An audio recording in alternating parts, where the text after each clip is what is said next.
بسم الله الرحمن الرحيم الحمد لله والصلاة والسلام على رسول الله وعلى آله وأصحابه أجمعين بنرانو بسراني خوشويستي بيام لهركيهن صلاي خواي قولتان لي السلام عليكم ورحمة الله وبركاته في خوش حالين كأمشويش بخزمة ايوي برز دكين ومدوارين بتوانين لوچن ساتەی کە لە خزمەت ئێوەی بەڕێز داین ئەو چەند بابەتی باسی دەکەین کۆمەڵێک زانیاری بخەینە سەر مەکۆی زانست و معریفەتی ئێوەی بەڕێز و ئەم بابەتەی کە باسی دەکەین ببێتە هۆکارێک بۆ بەختەوەری و ئاسوودەیی دنیا و سەرفرازی قیامەتمان. تەمان ڕەمەزان خۆی هەمووی بەرەکەتە، ڕۆژوو گەورەترین بەرەکەتە کە ئینسانی موسڵمان کە بزانێت چۆن دەیگرێ. ڕۆژوو کە عەرزمان کردن یەکێکە لەو عیبادەت و بەندایەتیە گەورانەی کە پاداشتی بێسنوورە. خوای گەورە سوبحانەهو وتەعالە لە حەدیثێکی قودسییا دەفەرمێ ئیلا الصەوم فإنه لي وأنا أجزي به، کە ئەمەمان باس کرد کە ڕۆژوو یەکێکە لەو بەندایەتیانی کەوە پاداشتەکەی بێسنوورە، پاداشتێکە کە خوای گەورە خۆی ئەیداتەوە. جا تەسەوور کە خوای گەورە بە گەورەی خۆی بفەرمێ ڕۆژوو بۆ منە و تەنها من پاداشتی ئەدەمەوە، ئەبێ پاداشتەکەی چەند گەورە بێ. وێڕای بوونی ئەم پاداشتە گەورە و فراوانە ڕەمەزان چەندین بەرەکەت و چەندین نیعمەتی بۆ دین و دنیا و ئەمڕۆ و بەیانی مرۆڤی موسڵمان تێدایە، بە پیا و ئافرەتەوە، بە گەورە و بچووکەوە، بە گەنج و پیرەوە، بە خوێندەوار و نەخوێندەوارەوە، بە زانا و نەزانەوە، هەموویان دەتوانن لە بەرەکاتی ڕەمەزان بەشیان هەبێ بەبێ جیاوازی، بەبێ هەڵاوێران. هەموویان دەتوانن لەم بەرەکەتی ڕەمەزانە سوود وەرگرن ئەگەر بیانەوێ، ئەگەر ئیرادەیان هەبێ، ئەگەر بەنیاز بن عیبادەتێک ئەنجام بدەن کە لە قیامەتا پێی سەربەرز بن، دەتوانن. پێویستی بە هەنگاوێک لە ناخەوە بێ، نەک هەنگاوی پێم، نەک هەنگاوی لاق، هەنگاوێک دڵەکە بێدار بێ، دڵەکە ئەمر بکە بە ئەندامەکانی لاشە هەنگاوەکەت هەڵگرە. ئەمەیە دەبێتە مای بەرەکەت لە ڕەمەزانە. بۆیە دەڵێن یەکێکتر لە گەنجینەکانی ڕەمەزان ئەوەیە کە ئینسان لە کاتێک کە بە ڕۆژووە،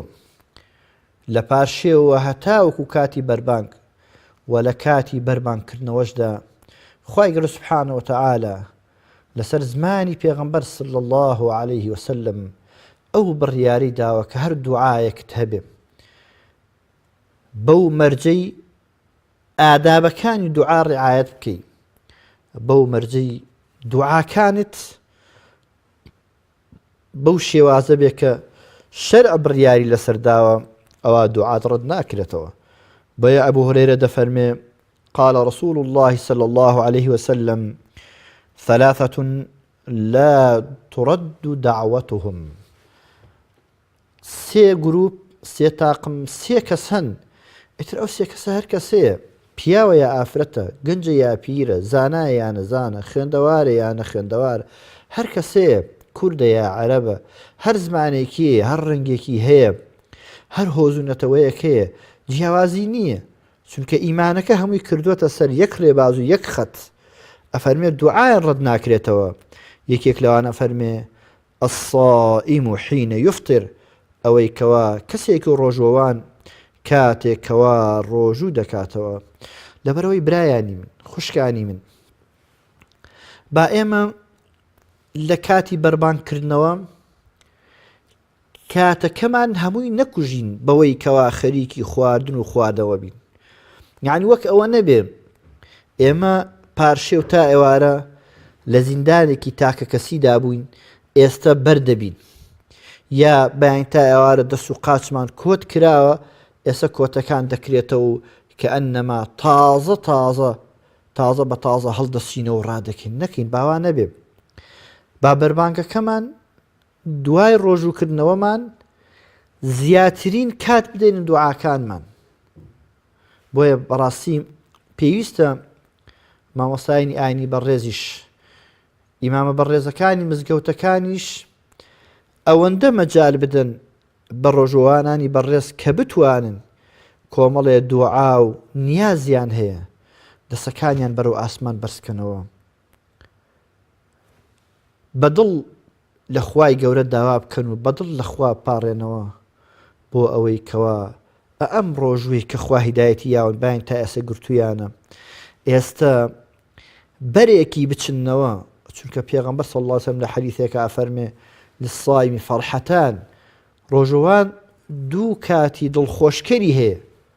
یەکەمیان کاتێک بەربان دەکاتەوە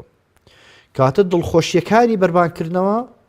با ئاوێزان بن ئامێتە بن لەگەڵ بەرزکردنەوەی دەستەکان بۆ لای خوای گەورە و دوعا و نزاکانمان بەرزکەینەوە چونکە ئەمە کاتێکە پێغەمبەر صلی الله عليه وسلم فەرمێ لا ترد ڕەت ناکرێتەوە وما ينطق عن الهوى خۆ ئەم قسەی پێغەمبەریش صلی الله عليه وسلم ئەوە نییە قسەیەکی خۆی بێ خوای گەورە سبحانه وتعالى پێی گەیاندووە کە ئەمە بە ئوممەتەکەی بگەیەنێ کە ئەم دڵخۆشی ئوممەتەکەی کە لە بەربانگا دەیبێ ئامێتە و ئاوێزان بێ لەگەڵ بەرزکردنەوەی دەسەکان وەکو عەرزمکردن و دوعاکانی بۆیە بەڕاستی ئینسانی موسڵمان دەبێ ئاگای لەمە بێ یعنی نەکە ئەوەی کەوا ئەگەر برسی و تینوشی بوو بێ ئەگەر هیلاک و ماندوو شەکەتیش بێ لەکردنەوەی ڕۆژوەکەیدا کاتێ بەربانگ دەکاتەوە بە کاتێک تەرخان بکە بۆ ئەوەی دەستەکانی بەرزکاتەوە لە نێوان خۆی و خوای گەورە سبحانه وتعالى دوعا و نزا و نیایشێ بکات ئەوەی کە هەیەتی بیخاتە سەر زمانی ئەوەی لە دڵای بیخاتە سەر زمانی و بە بەرزکردنەوەی دەستەکانی بیگەیەنێ ئەوجا لە کاتی بەربانکردنەوەش سنەتە بڵێ ذهب الظمأ وابتلت العروق وثبت الأجر إن شاء الله تینوێتی ڕۆی ڕێگەکان تەڕ بوونەوە إن شاء الله ئەجرەکەشمان بۆ نووسراوە لە یادی نەکەن لە دوای پارشێوکردنەوە هەتا وەکو کاتی بەربانگ هەچی دوعا و نزات هەیە کۆی کەرەوە بیکە ئەوجا بەربانگەکەش بەربانگکردنەوەکەت نەکەی وات لێ بکە ڕۆژ و دوعات لەبیر بچێ یەکێکی تر لەو گەنجینانەی کە ڕەمەزان ئینسان دەتوانێت بەدەستی بێنێ چونکە وەکو عەرزم کردن لە ئەڵقەی ڕابردوو باسم کردن کە خوای گەورە سبحانه وتعالى شەیطانەکانی کۆت کردووە دەرگای بەهەشتی کردوێتەوە دەرگای جەهەنەم داخراوە ئەمە نیشانەی ئەوەیەکەوە خوای گەورە سبحانه وتعالى بۆ بەندەکانی زەمینەیەکی ساز کردووە یا ئەگەر ئەم تعبیرە ڕاست بێ جادەکەی بۆ قیرتاو کردوون کە زیاتر بتوانن بەندایەتی و عیبادەتەکەیان بە گوڕ و تینەوە بکەن ئەی نابینی لە ڕەمەزانە لە هەموو فەرزەکانە مزگەوت قەرە باڵخە نابینی لە ڕەمەزان لە نوێژی بەیانشا خەڵک دێ عیشا بۆ تەراویحەکان لە خوای گەورە بەزیاد بێ مزگەوتەکان پڕن لە خەڵک ئەمە زەمینە سازیە کە خوای گەورە سبحانه وتعالى ئاسانکاری بۆ عەبدەکانی یەکە کەواتەیەکی تر لە گەنجینەکان ئەوەیە پێغەمبەر صلی الله عليه وسلم ئەفەرمێ من قام بعشر آيات لم يكتب من الغافلين ومن قام ب100 آية كتب من القانتين ومن قام ب1000 آية كتب من المقنطرين پێغەمبەر صلی الله عليه وسلم دەفەرمێ لە عەبدوڵڵای کوڕی عەمری کوڕی عاسەوە دەگێڕێتەوە کە پێغەمبەر صلی الله عليه وسلم فەرموویەتی هەر کەس شەو نوێژ بکە لە شەو نوێژەکەیە 10 ئاەت بخوێنێ ئەو کەسە لە بێ ئاگایان ناوی نانووسرێ لەوانەی کە غافڵن بێ ئاگان لە قیامەت و لە پاداشت خوای گەورە لەوە نایان نووسێ و هەر کەس بە 100 ئاەت شەو نوێژکە یعنی ئەگەر دوای تەراویح یا لە کاتی تەراویحەکانە یا کەسێک بۆ خۆی شەو نوێژ بکە 100 ئاەت بخوێنن لە شەو نوێژەکەیە ئەوە فەرمێ کوتیبە من القانتين لەوانە دەنووسێ کە بەردەوامن لە عیبادەت و لە نوێژ و لە خواپەرستی و هەر کەس هزار ئاەت بخوێنێ بە شێوەیەکە ئەوە خەیرێکی بێشمار من المقنطرین خەیرێکی بێشماری بۆ دەنووسرێ کە ئەم فەرموودەیەش ئیمامی ئەبوو داود ڕیایەتیەکە و شێخی ئەلبانی ئەفەرمێ سەحیحە. دا ئاەتەکە ئاسانە، ئێمە چۆن بتوانین لە شێوێکە 100 ئاەت یا 1000 ئاەت بخوێنین. ئەگەر ئێمە سەیری سوورەتەکانی قورئان کەین ئاەت بریتێ لە چی؟ بریتێ لە بڕگەیەک لە ناو سوورەتێکە، سوورەتێک لە چەند ئاەتێک پێکاتوو کە بڵێن درێژترین سوورەتی قورئان لە ڕووی ئاەتەوە نا، لە ڕووی لاپەڕۆ بەقەرە 2 جوزء و نیوە 281 ئاەتە. باشە ئێمە ئەگەر 100 ئاەت بخوێنین 100 ئاەتی بەقەرە بخوێنین چەندی پێچێ؟ زۆری پێچێ. بەس تۆ وەرە سەیری سوورەتەکانی قورئان کە بە نمونە ئەگەر کەسێک بتوانێت 5 جار سوورەتی شوعەرا بخوێنێ کە سوورەتی شوعەرا 228 ئاەتە 5 جار بیخوێنێ کە 11 لاپەڕێ دەکاتە 1135 ئاەت، کەواتە خوێندنی 1000 ئاەت ئەوەندە ئەستەم و قورس نییە کە تۆ بڵی جا 1000 ئاەت ئێمە چۆن بخوێن، چۆن 1000 ئاەتە خوێندێ. کەواتە ئەگەر تۆ بتوانی 5 جار سوورەتی شوعەرا لە شەوێکە لە نوێژەکان تا بخوێنیتەوە ئەوە لە 1000 ئاەت شتێک دەپەڕێنی. خۆ ئەگەر بتوانی سوورەتی سافات 6 جار بخوێنیتەوە کە 182 ئاەتە کۆی ئاەتەکانی ئەکاتە 1092 ئاەت. یعنی خوێندن و سوورەتی سافات ئەگەر بیخوێنی 5 جار بیخوێنیتە 6 جار بیخوێنیتەوە ئەوە دەکاتە 1092 ئاەت کە 8 لاپەڕێ کە ئەمەش ئەرکێکی قورس نییە. هەمووی ئەگەر زۆر بە لەسەر خۆش بیخوێنی سوورەتی سافات زۆر بە هێوریش بخوێنی ئەو پەڕەکەی لەوە ئەچێ 1 سەعاتی پێ بچێت. کەواتە تۆ ئەتوانی بە تەرخانکردنی 1 سەعات لە شەوێکی ڕەمەزانە ببی بە کەسێک لەوانی کەوە پاداشتێکی بێشمارت هەبێ. بۆیە بەڕاستی ئینسانی موسڵمان ئەم نیعمەتانی ڕەمەزان کە خوای گەورە بەخشیوێتی ئەتوانێ چاکترین باشترین گەنجینە و زەخیرە کۆکاتەوە بۆ ئەوەی قیامەتێکی پێم سۆگەرکە. یەکێکی تر لەوانە ئەوەیە کە ئەگەر ئینسان لە ڕەمەزانە کە کاتەکانی زیاتر دەتوانێت سوودیان لێوەرگری ئەویش ئەوەیە بە زووچوونت بۆ مزگەوت ئەگەر پێش نوێژەکان بچیتە مزگەوت ئەوە گەنجینەیەکی تر یا زەخیرەیەکی تر سازەکەی بۆ قیامەتت کە بەڕای کوڕی عازب دەگەڕێتەوە دەفەرمێ قال رسول الله صلى الله عليه وسلم إن الله وملائكته يصلون على الصف الأول أو الصفوف الأول وفي رواية الصفوف المتقدمة وما من خطوة أحب إلى الله من خطوة يمشيها يصل بها صفا. پیغمبر صلى الله عليه وسلم أفرمي إن الله وملائكته خواي گەورە فریشتەکانی صلوات دەتەن لەسەر ئەوانەی کەوا لە ڕیزی یەکەمدان یا لە ریزە یەکەمینەکان یا لە ڕیوایەتێک ئەفەرمێ ریزە پێشینەکان وما من خطوة أحب إلى الله هیچ هەنگاوێک نییە لای خوای گەورە خۆشەویستتر بێ من خطوة يمشيها يصل بها صفا لە هەنگاوێک کەوا دەینێ بۆ ئەوەی کەوە ڕیزێکی نەگەیەنراو بە یەک بیگەیەنێ. ئەمەش بەچی دەست دەکەوێ؟ تۆ بزانە تەسەورکە خوای گەورە فریشتە سەڵەوات لەسەر تۆ بدەن. ئەزانی یعنی چی؟ سەڵەواتی خوا یعنی ئەوەی لێبوردن و لێخۆشبوون. سەڵەواتی فریشتەش داوای ئەوەکەن کە تۆ خوای گەورە لە گوناهت خۆش بێ یا پلۆپایت لای خوا بەرز بێ. سەڵەواتی فریشتە خۆرسکی نییە هەر لە خۆیەوە بیدا، چونکو خوای گەورە فەرمێ یەفعەلوونە ما یوئمەڕون. فریشتە بە ئەمری خوا دەیکەن. جوبرەئیل ماوەیەک نهاتە خزمەت پێغەمبەر صلی الله عليه وسلم.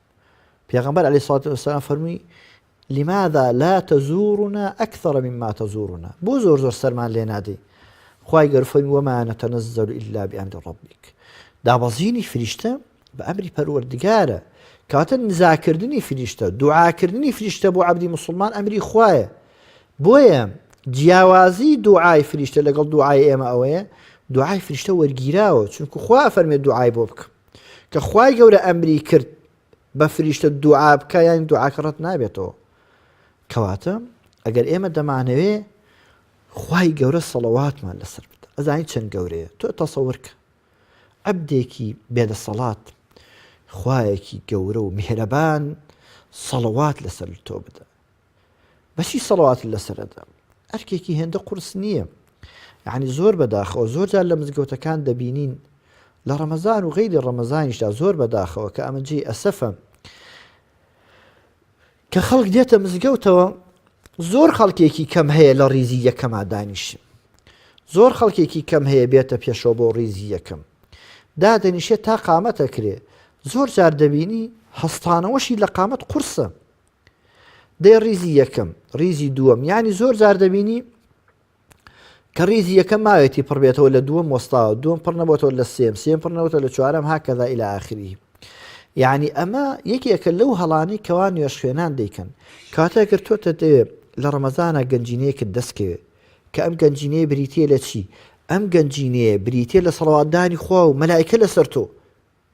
کە هاتیتە مزگەوت و یەکسەر لە ڕیزی یەکەما دانیشتە کەواتە تۆ بە تەرخانکردنی کاتێکی کەم ئەو پەڕی بڵین 10 دقە چارەکێک پێش بانگ بێیتە مزگەوتەوە دەتوانی سەڵەواتی خوا و مەلایکە بەدەست بێنی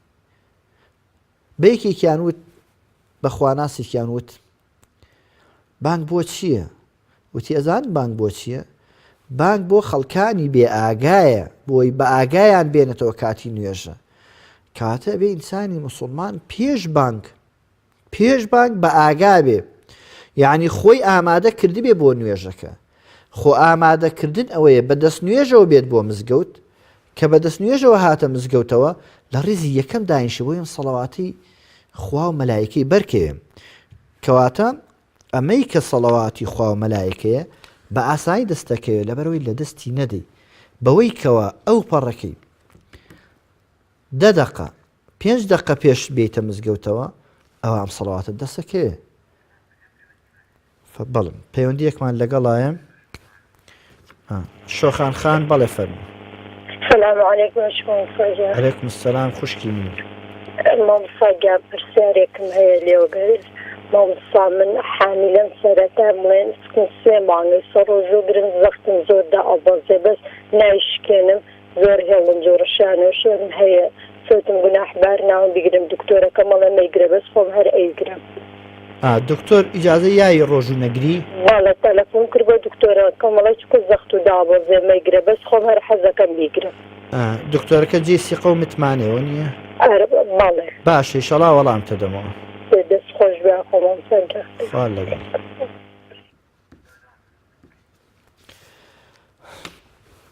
ئەمە یەکێکتر لەو گەنجینانەیە کە ئینسانی موسڵمان بتوانێت بەدەستی بێنە ئاسانە یعنی هەچی گەنجینەیەکە کە لە ڕەمەزان زەخیرەیکەی بۆ دوا ڕۆژ هیچی ئەستەم نییە هیچی قورس نییە جا ئەمەی بچیتە ڕیزی پێشەوە لە ڕیزی پێشەوە دانیشی کە کاتێک قامەتەکرێ بێتە پێشەوە چ قورسایەکی تایە یا ئەفەرمێ خۆشەویستترین هەنگاوێ لای خوای گەورە کە ئینسانی موسڵمان بینێ ئەو هەنگاوەیە کەوا ڕیزێک بەینێکی تێدایە بیگەێنێ ئەمە چ قورسێکی تێدایە بەڵام تەسەور کە شەیطان نەفسی ئینسان نایەڵن کە ئینسان بەم چاکانە بگە کاتە ڕەمەزان ئەو هەلەیە کەوا شەیطان بەسراوەتەوە تۆ خۆت ڕابێنی لەسەر ئەمە بۆی لە دوای ڕەمەزانیش هەر بەردەوام بی لەبەرەوەی برایانی من خوشکانی من ئەوانەی کەوا دەچن بۆ تەراویح ئەوانەی کەوا دەچن بۆ نوێژی جومعەکان هەتا ڕیزەکانی پێشەوە بۆ شایی مابێ لە دواوە مەوەستە تۆ ببە بە کەسێک لەوانەی کە خوا مەلایکە سەڵەواتت لەسەرەدەن مەسەڵ پێچەیەکێ بپرسێ باشم ئەی ڕیزی دووەم ئەی ڕیزی سێم ئەی حەدیسەکە ئەفەرمێ الصفوف الأول ڕیزە یەکەمینەکان کاتە ئەمە هاندانێکی تێدایە بۆ ئینسانی موسڵمان کە هاتە مزگەوتە یەکسەر بێتە ناو ڕیزەکانەوە نەکەوەی دانیشە تا یەکەم پڕ نەبێتەوە تا دووەم زۆر جابینی کەسێکێ تا ڕیز یەکەم پڕ نەبێتەوە نایەتە ڕیزەکە دووەم سێم ئەگە بزانم مزگەوت خەرەباڵخات دەوەستێت تا ڕیزەکان پڕ بنەوە کاتە بۆی سەڵەواتی خوا و مەلایکەت دەستکەوێ وەرە ڕیزی یەکەمەکانەوە بۆ ئەوەی کەوە هەنگاوێک بنێ کە لای خوا زۆر خۆشەویست بێ وەرە مەیەڵە ڕیزێک کەوا بینی تێدای بینەکەی بمێنێ پڕی کەرەوە پەیوەندیەکمان لەگەڵای بەڵێ فەرموو شەیماخان لە کەرکووک بەڵێ فەرموو عەلەیکوم السەلام و سەرچاوی من خوشکی من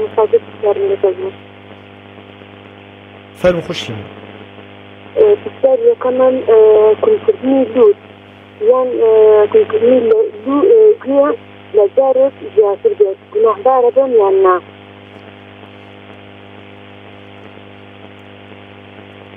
زۆر تێنەگەشتم دوایی کونکردنی لوت حرامە یا حەڵاڵە چی خوشکی من کونکردنی لوت جوانکاری لوت بەڵێ لەگەڵ کونکردنی گوێ لە جارێک زیاتر بێت تا 2000 یان 3000 وەڵام تێدەم خوشکی پرسیاری جوانیشم دایکم عملیات کراوە وتیان نابێت زۆرەکەی پێی خراپە لەگەر بسیرێت ئەبێ ڕۆژانە زۆر ئاو بخۆیتەوە ئەویش ئەلێت ئەمێ پارەکە بە کات بدەمە ماڵێک ئەنایناسین کەمێ دەستیان کورتە ئەبێت یان ئەبێت برنج بدات بە هەر ماڵێک چیلۆنی برنج بدات وەڵام تێدەمە خوشکی من پەیامەکەی گەشت خوا لەگەڵ خوشکی من خێری خان بەڵێ فەرموو فێنک خان بەڵێ فەرموو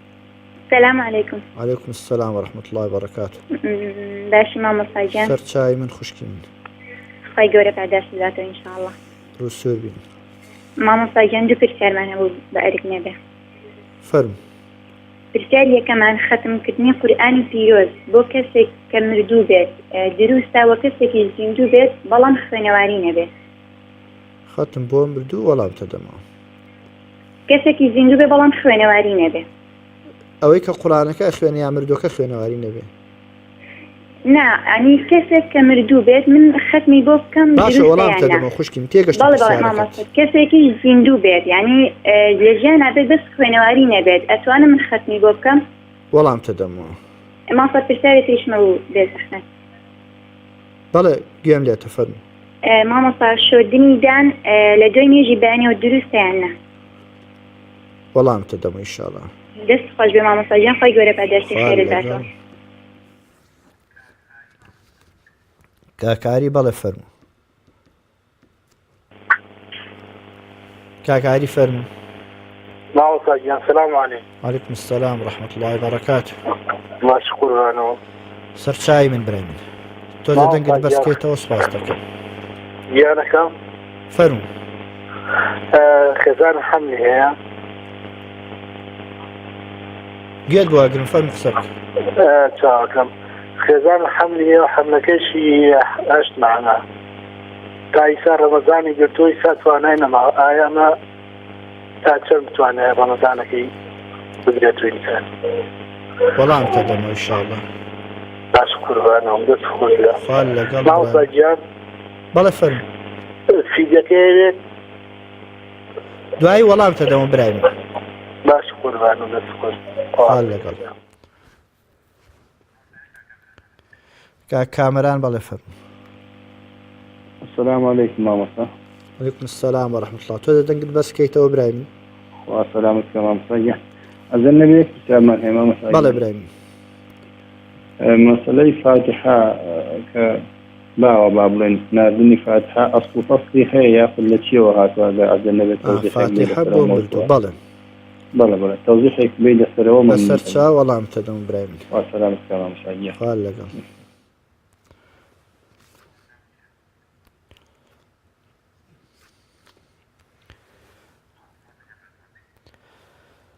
کەواتە چاکترین هەنگاوی ئینسان بینێ بۆ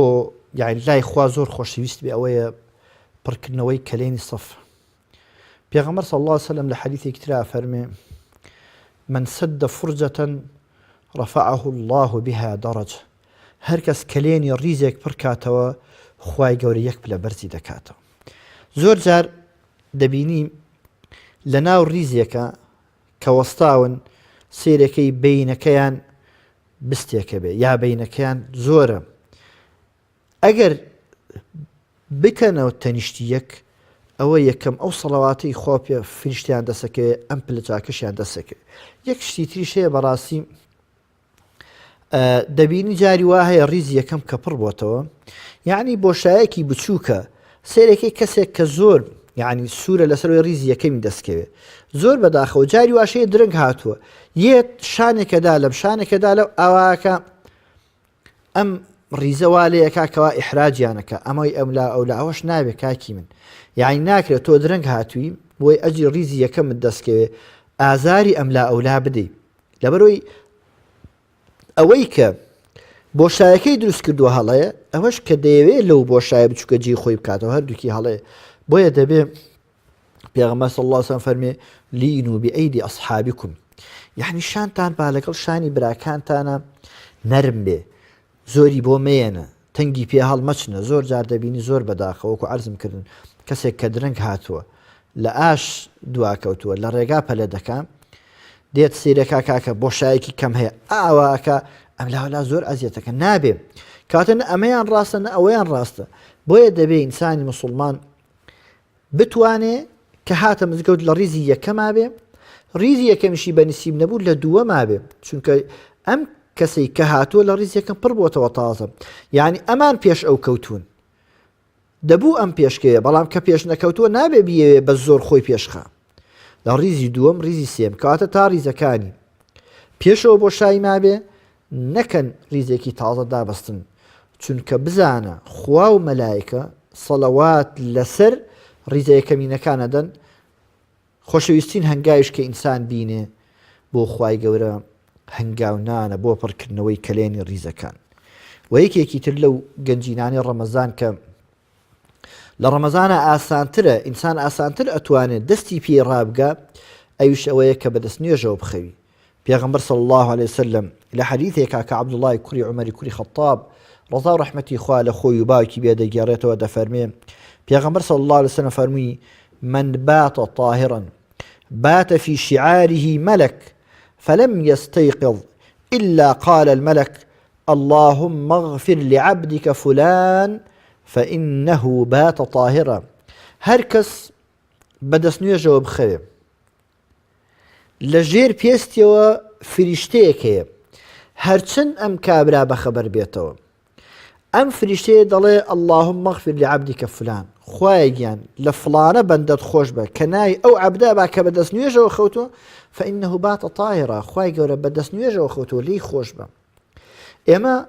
باوەڕمان بەوە هەیە کە حەدیثەکەش ئیمامی ئیبن حیبان ڕیواەتی دەکا شێخی ئەلبانی فەرمودەیەکی حەسەنی صحیحە مەسەڵەن پێچێ بپرسی باشە چۆن مەلایکە ئەچێتە ژێر پێست باوەڕمان پێ هەیە پێغەمبەر صلی الله علیه وسلم فەرمێ دەڕوە کە ئەفەرمێ دەڕوا باوەڕمان پێ و تەسلیمی دەبین چۆنیەتەکەی دەگەڕین و بەلای خوای گەورە چۆن دەڕوا چییە چۆنە لی دەگەڕین ئێمە پەیوەندیمان بەوەوە نییە. گرنگ ئەوەیە پێغەمبەر صلی الله علیه وسلم فەرمێ کە کەسێک بەدەست نوێژەوە بخەوێ فریشتەیەک لە ژێر پێستەکەیەتی هەرچەند ئەم کابرا بەخەبەر بێتەوە بەشەوە مەلایکە دەڵێ اللهم اغفر لعبدك فلان خوای گەورە لە فڵانە عەبدت خۆش بە فإنه بات طاهرا بەڕاستی ئەم عەبدت بەدەست نوێژەوە خەوتووە یا ڕەبی خوای لێی خۆش بە. زۆر ئاسان یان چی تێئەچێ کە تۆ دەخەوی بی دەست نوێژە بگری اینجا بخەوی. لە حەدیثێکا کە معاذی کوڕی جەبەل ڕەضا و ڕەحمەتی خوای لێ بێ دەیگەڕێتەوە دەفەرمێ پێغەمبەر صلی الله عليه وسلم فەرمووی ما من مسلم يبيت على ذكر طاهرة هەر عەبدێک بخەوێ زیکری نووستن زیکری خەو بخوێنێ بەدەست نوێژەوە بخەوێ فيتعار من الليل شەو کە دەخەبەر دەبێتەوە دەجوڵێ خۆی دەجوڵێنێ فيسأل الله خيرا من الدنيا والآخرة کە بەخەبەرە بیتەوە ڕادەچڵەکەی ئەفەرمێ داوای هەر شتێکی دنیا و قیامەت بکە إلا أعطاه إياه إلا خوای گەورە پێی دەبەخشێ کامەش ئیمامی تیرمذی ئیمامی ئەبوو داود ڕیوایەتەکەن و شێخی ئەلبانی دەفەرمێ فەرمودەیەکی حەسەنە. کەواتە ئینسان ئەگەر بەدەست نوێژەوە بخەوێ بزان چی دەسەکەوێ. یەکەم مەلایکەیەکی بەردەوام فریشتەیەکی لەگەڵایە هەرچەند بەخەبەر بێتەوە مەلایکە دەڵێ خوای گەورە لە فڵانە عەبدت خۆش بە بەڕاستی ئەم عەبدت بەدەست نوێژەوە خەوتووە. ئەمە یەکەم. دووەم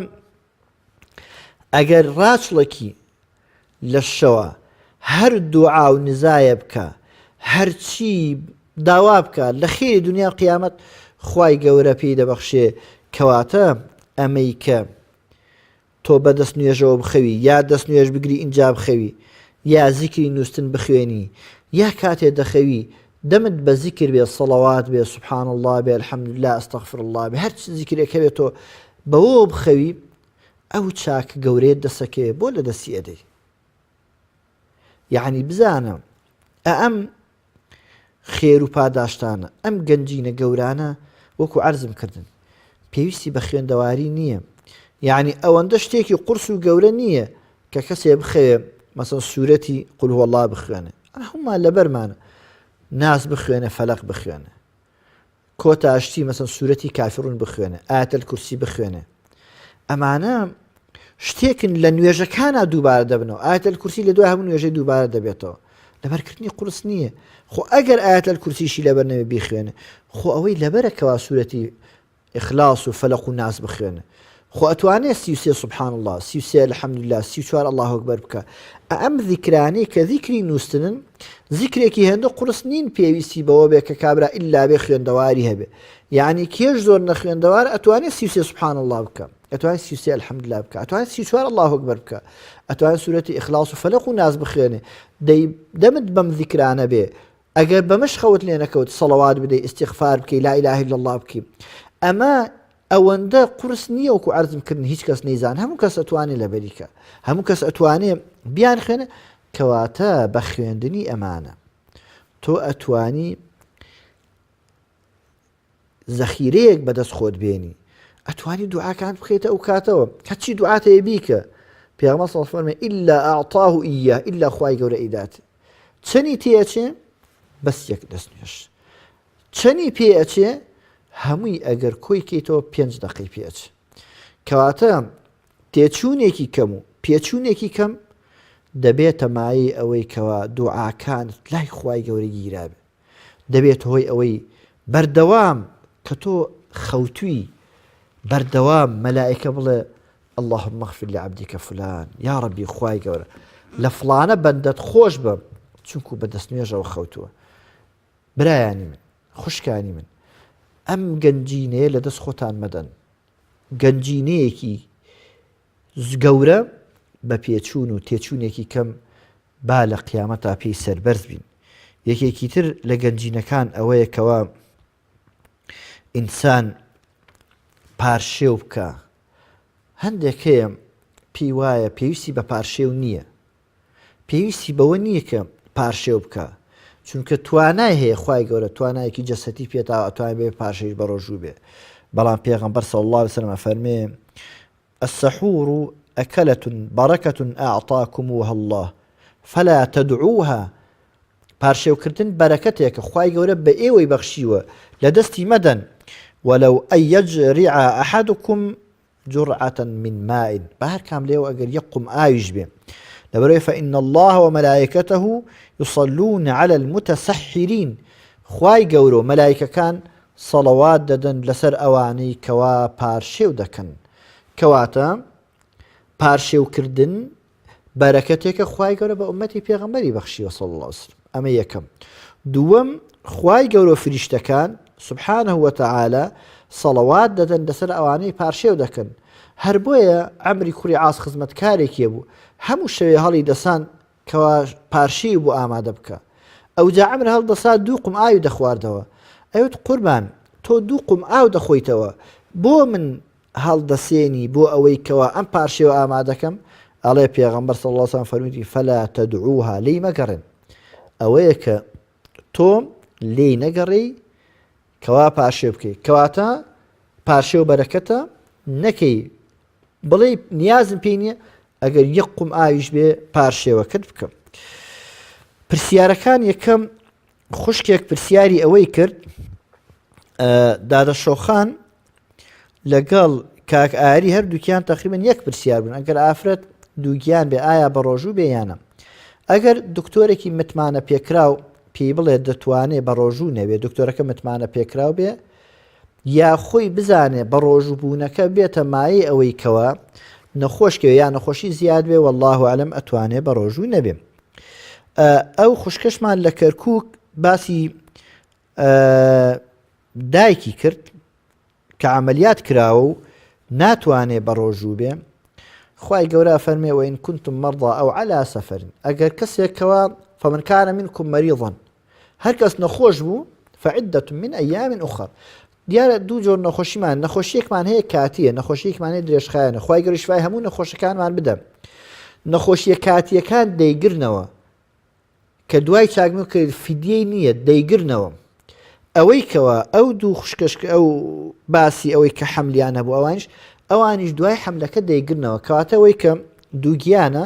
ئەوەی کە عملیات کراوە نەخۆشە ناتوانن بە ڕۆژوو بن دکتۆرێکی متمانە پێکراوە پێیان دەڵێ ئێوە بۆتان نییە بە ڕۆژوو بن ئەمان دەتوان بە ڕۆژوو نەبن دوایی دەیگرنەوە جوانکاری ئەوەی کەوە ئەسلی خلقەتی خوای گەورە چۆن ئینسانی دروست کردووە ئەگەر هاتوو شێوەی تێک چوو بوو مەسەن کەسێک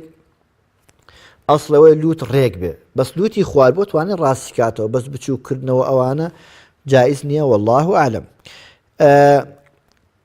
ئەو دادەش پرسیاری ئەوەی کرد ئایا ختمی قورئان بۆ مردوو یا بۆ زیندوو دەبێ ئەسڵ لە مەذهبی شافعیە ئەفەرمێ ختم بۆ مردوو نابێ جارە زیندوو هەرە بێ خۆی بیخوێنێ کەسێک کە نەخوێندەوار بێ ئەگەر نوێش بکات سوورەتی فاتحە ئەزانێ سوورەتی قول هو الله ئەزانێ ئەم سوورەتە بچووکانە ئەزانێ بە خوێندنی 3 جار قول هو الله ئەجری ختمێکیە بێ کاتە کەسی نەخوێندەوار ختمی بۆ ناکرێ خۆی ئەم سوورەت کورتانی کەوا لەبەرتی بیخوێنێ یا گوێ بگرێت لە مەجلیسێکی ختمان گوێ بگرێ خوای گەورە ئەو خێرەی ئەوانیش بەم دەبەخشێ و ئەوەی کەوە ئایا قورئان بۆ مردوو دەڕوا یا ناڕوا ئەمە زانایان دوو ڕایان لەسەری هەیە لە مەذهبی شافعیە نەخێر ناڕوا زانایان تر ئەفەرمون ئەڕوا بە شەرتەکەش ئەمەیە ئەڵێن ئەگەر قورئانەکەی خوێن لە دوای تەواوکردنی قورئانەکە بڵێ خوای گەورە ئەو ئەجر و ثەوابەی بەدەستم هێناوە فڵانە کەسی تێدا بەشدار بێ هەندێک لە زانایان دەفەرمون ئینشاءالله ئەجری کە دەستی ئەم کەوتووە ئەویشی تێدا بەشدار دەبێ ئەو برایەک پرسیاری کرد ئایا فاتحە بۆ مردوو دەبێ یا نابێ پێغەمبەر صلی الله عليه وسلم ئەو کەسانی کە لە دەستی داون خەریجە زۆر خۆشەویستی بووە حەمزەی مامی زۆر خۆشەویستی بووە لە هیچ ئەسەرێکی صحیح و حەسەن و حتا ضعیفیشان نەهاتووە کە پێغەمبەر صلی الله عليه وسلم چووبێتە سەر قەبران و توبێتی فاتحە یا لە مەجلیسێکە دانیشت بێ فاتحەی خوێند بێ ئەمە شتێکە کەوا داهێنراوە لەبەر ئەوەی شتێک کە بۆ مردوو بڕوە ئەوەیە کە ئینسان دائیمەن پێغەمبەر صلی الله علیه وسلم کە چۆتە سەر قەبران دوعای بۆ کردوون کەواتە چاکترین شت بۆ مردوو بەتایبەت ئەگەر باوکو دایک بێ خوای گەورە فێرمانکە بڵێن چی ربي ارحمهما كما ربياني صغيرا ربنا اغفر لي ولوالدي خوای گەورە فێری کردن ئەم دوعایانە بخوێن کەواتە ئەوەی کەوا ئەمڕۆ باوە لە ناو ئێمەدا کە فاتحە بە مردوو بگا خەڵک ئەڵێ فاتحە و لە تەعزیەکانە ئەمە بەڕاستی شتێکە خەڵک خۆی دایهێناوە اینجا ئەمەی کەوا خەڵک دەڵێ فاتحە وەکو چۆن لە وەڵامی پرسیاری پێشوو عەرزم کردن کابرا قورئان بخوێنێ کە ثەوابەکەی کەسب کرد کەسبی کرد دەتوانێت بڵێ خوای گەورە فڵانە کەس بەشدار بێت تێیدا بەس ئەمەی کە ئەچینە تەعزیەکان و دەڵێن فاتحە ئەوانە کەس نا ئەلحەمدەکە ئەخوێنە سوورەتی ئیخلاسەکەش ئەخوێنە ئەوەی کە باوە بەڵکو لە نیوەیە ئەڵێ خوا عەفوی کە خوا جزاتان باتەوە خوا لە گوناهی خۆش بێ کەواتە چاکترین شت بۆ مردوو ئەوەیە کە پێغەمبەر صلی الله عليه وسلم فێری کردوین كون اللهم اغفر لحينا وميتنا اللهم لا تحرمنا أجره ولا تفتنا بعده واغفرنا وله پیغمبر صلى الله عليه وسلم أماني فير كردين كواتا بو مردو دعايا أما إيك خلق باو عليه فاتحة وأوانا أمانا لسردين پیغمبر صلى الله عليه وسلم الصحابة والتابعين لقرون مفضلة دا أما نكراوا كواتا مشتكي داهن راوا لكوتايش دا دالهم يا ربي خواي قورا طاعات وعبادات رمضان من لي ورقري أمرو جوي رمضان تراويح وقرآن خيرنا كان من گەورەترین گەنجینە بن بۆ قیامەتمان یا ربی خوای گەورە لە گوناهی ئێمە و باوکو دایکمان خۆش بی یا ربی خوای گەورە شیفای نەخۆشەکانمان بدەی یا ربی خوای گەورە ئەوەی نەخۆشە شیفای بدەی یا ربی خوای گەورە ئەوەی نەخۆشی شیفای بۆ بنێری یا ربی خوای گەورە عاقبەتمان بەخێر کەی ئیمانمان سەلامەت کەی بەر شەفاعەتی پێغەمبەر کەوین صلی الله عليه وسلم یا ربی خوای گەورە ئێمە هەموو مسلمانان لە قیامەتە لە فردەوسی عەلادا بەش قزمەتی پێغەمبەرمان صلی الله عليه وسلم شاد کەی لە بینینی خۆشت بێ بەش نەبین وصلى الله وسلم على محمد وعلى آله وصحبه أجمعين والسلام عليكم ورحمة الله وبركاته.